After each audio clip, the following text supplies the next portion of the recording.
Hello दोस्तों, welcome to Chaudhary ज्ञान। This is Aditya और आज की वीडियो में हम बात करने वाले हैं क्लास 10th हिस्ट्री की टाइमलाइन की।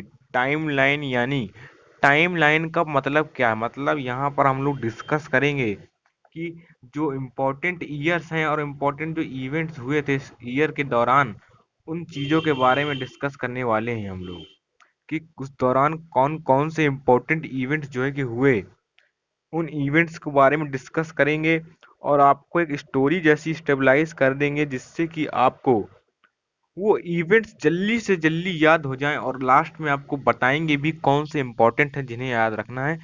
जरूरी नहीं कि सभी को याद रखना है। ठीक है, तो चलिए आइए स्टार्ट करते हैं इस वीडियो को।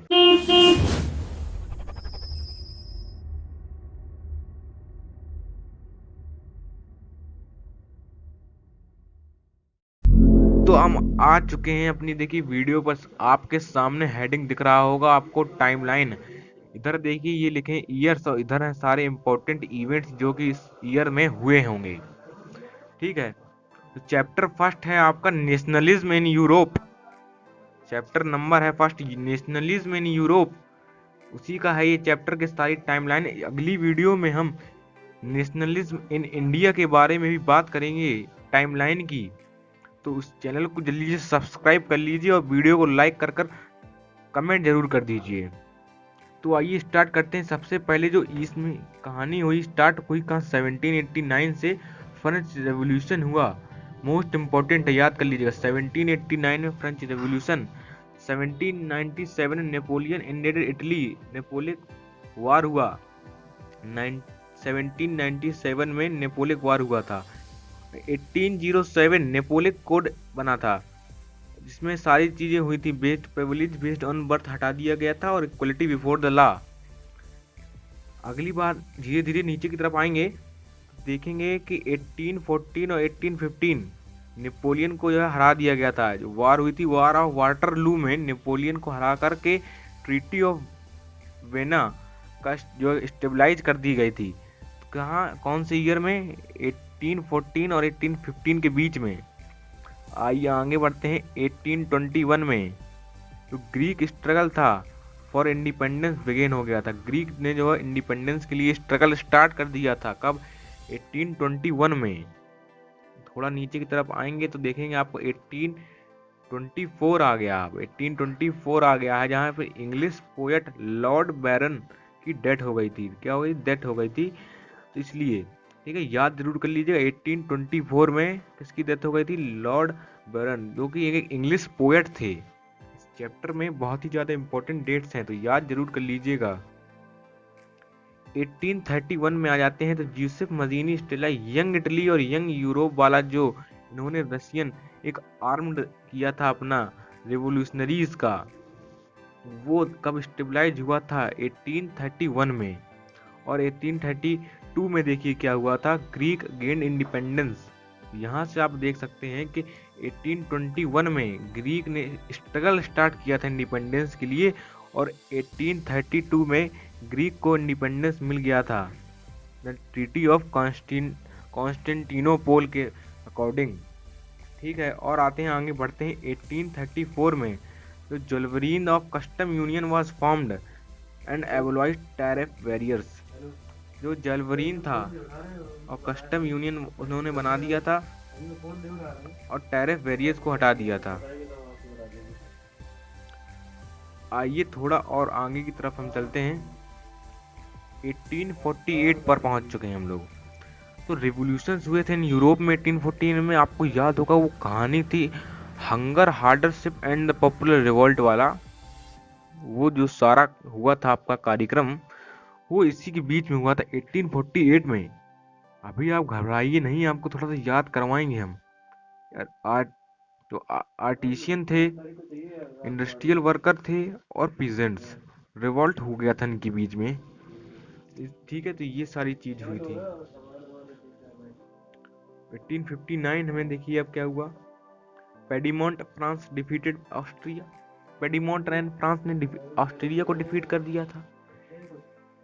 1861 देखिए क्या हुआ।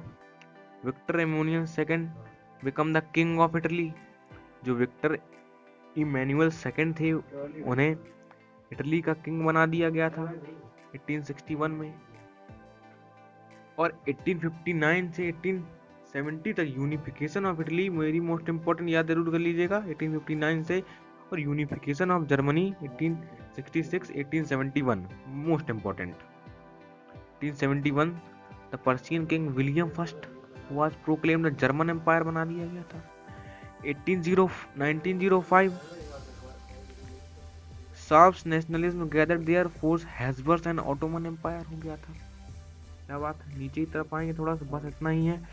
तो आइए जल्दी से आपको बताते हैं क्या है। देखिए 1789 आप याद करिए कि फ्रेंच में जो स्टार्ट, ये जो चैप्टर ही जो फर्स्ट हुआ आपका नेशनलिज्म इन यूरोप, कहाँ से 1789 से चैप्टर पूरा स्टार्ट हुआ और ख़त्म कहाँ पर हुआ है 1905 में। तो देखिएगा 1709 में फ्रेंच, याद करिए फ्रेंच रेवोल्यूशन होंगे।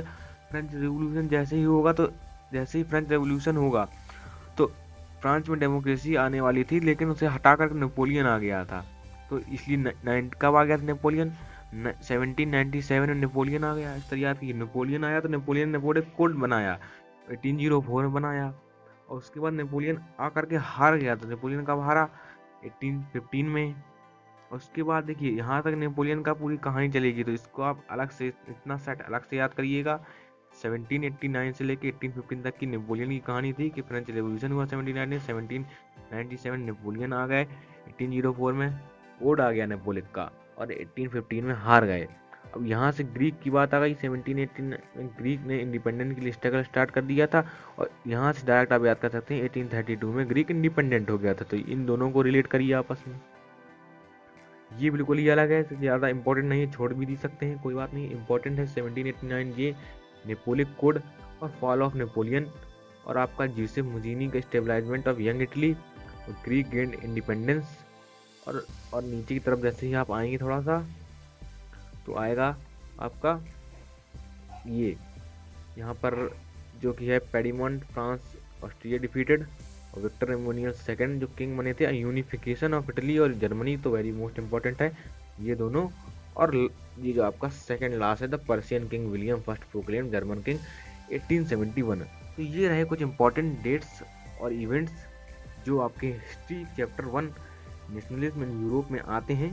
तो वीडियो अच्छी लगा, वीडियो को लाइक करें, कमेंट जरूर बताएं तो कैसा था वीडियो, और चैनल को सब्सक्राइब कर लें क्योंकि अगली वीडियो आने वाली है नेशनलिज्म इन इंडिया की टाइमलाइन पर। तो 1 डे बिफोर एग्जाम था ये, एग्जाम भी एक दिन पहले, सारी डेट्स को रिवाइज कर लीजिएगा तो पूरा चैप्टर रिवाइज हो जाएगा एक बार में, ठीक है। तो thank you for watching this video. हर परीक्षा में उसका भी नंबर बढ़ने लगा है। ललन मोरा अंग्रेजी हिंदी गणित सब